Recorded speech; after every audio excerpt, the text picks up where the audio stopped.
The story that you are about to hear is a compilation of documented true facts, featuring characters, events, or places that has played a role in shaping history. Please sit back and listen as I recite this narrative for you.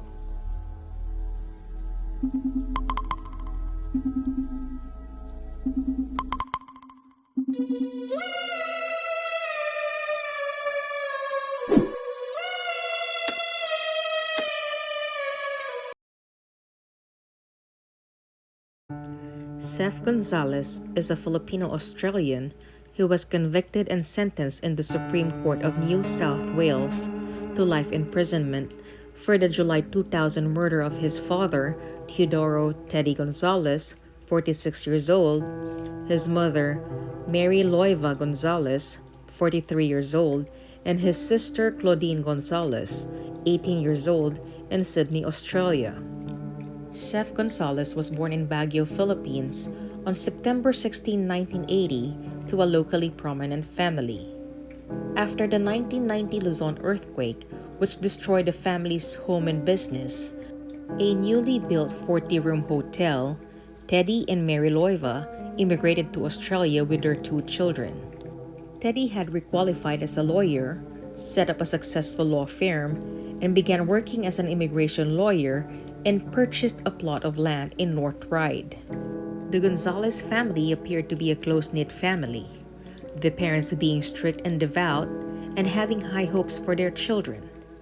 Later, court evidence suggested that the Gonzales was a controlling family who would enforce harsh discipline on their children had they not met their parents' high expectations. In particular, they had hoped their son would perform well academically, give up his musical and singing aspirations, and embark on a career in medicine or law.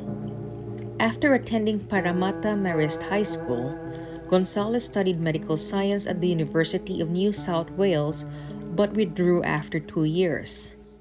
He then enrolled in law at Macquarie University, performing poorly in his courses and at risk of expulsion.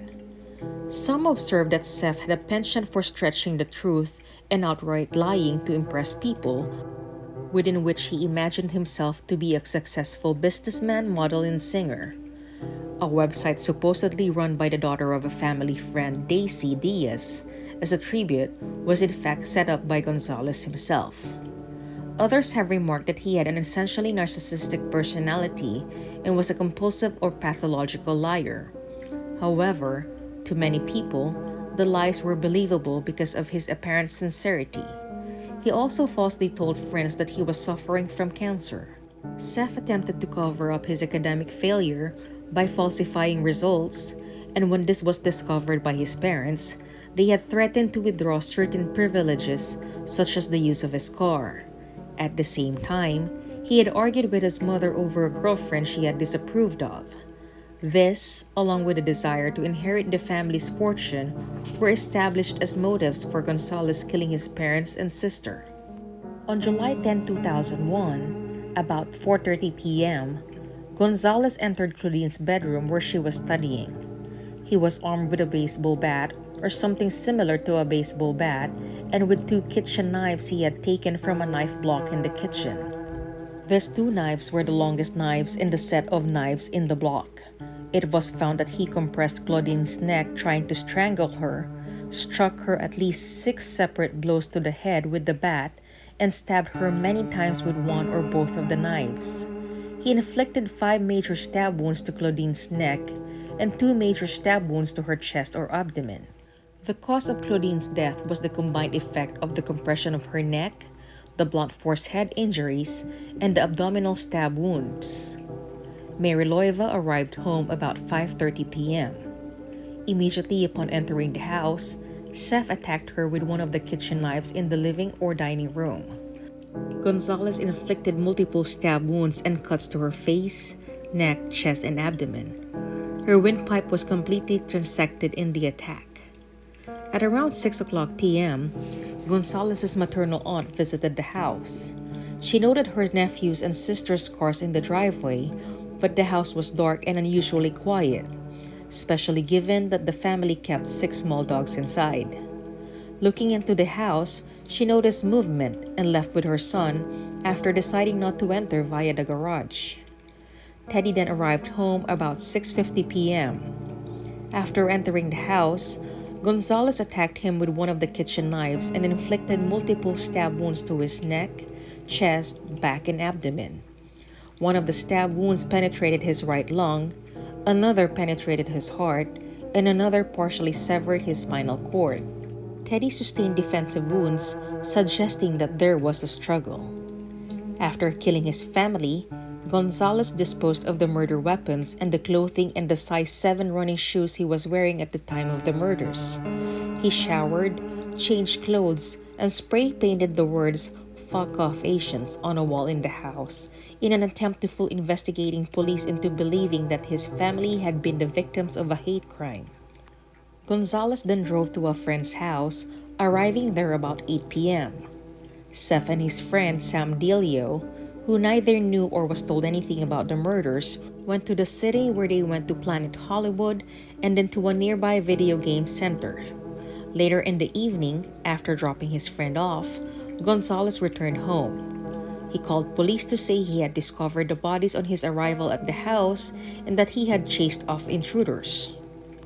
A few days after the murders, Gonzales visited the family's accountant, inquiring about his inheritance, estimated at $1.5 million in Australia and $1.3 million in the Philippines. As an apparent victim of crime, he was also eligible for a $15,000 payout. Gonzales attracted sympathy after he sang "One Sweet Day" at the funeral and appeared on television asking for the killers to come forward, saying he wanted justice and offering a reward of $100,000 for information. However, police investigating the murders began to believe that he was the perpetrator. In December, investigating police were able to disprove Gonzales's first alibi when they were told of sightings of his car in the driveway at the time of the murders. Gonzales then constructed a second alibi, claiming he had visited a brothel at the time of the murders, but this was proven to be false by the prostitute who he claimed to be with at the time. Other false trails were the fabrication of an email that implicated a business rival of Teddy in the murders, the fabrication of threatening emails, and the staging of an attempted burglary and an abduction. Sef also put a deposit on a $173,000 Lexus, telling the dealership he would be using his inheritance to pay for the vehicle, traded in his parents' car, and pawn his mother's jewelry.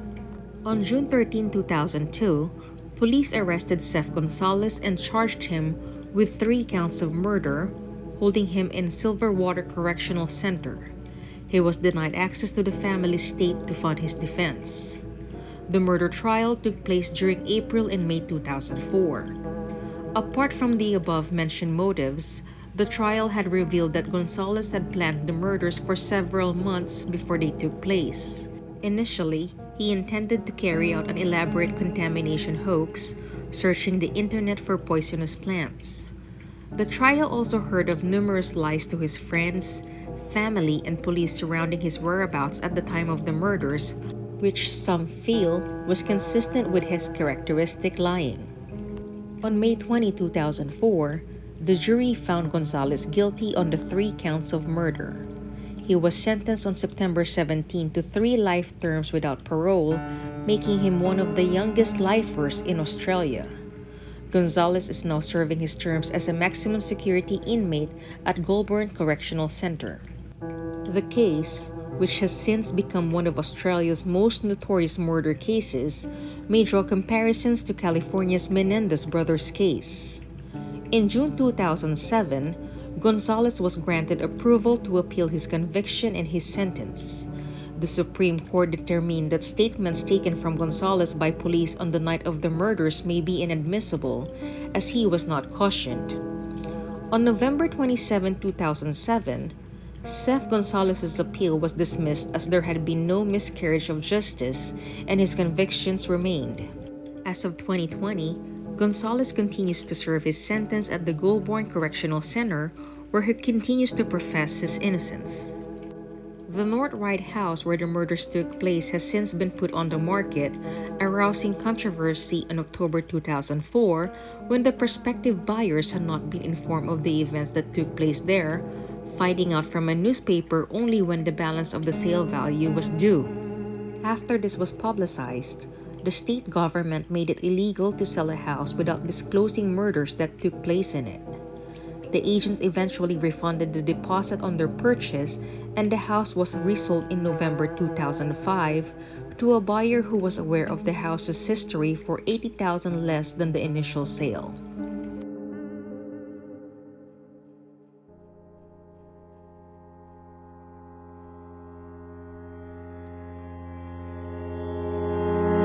Hey everyone! I just wanted to express how grateful I am that you took the time to listen to my narration. Hopefully you enjoyed it. I am Twysted Mind and please enjoy the rest of your day. Salamat!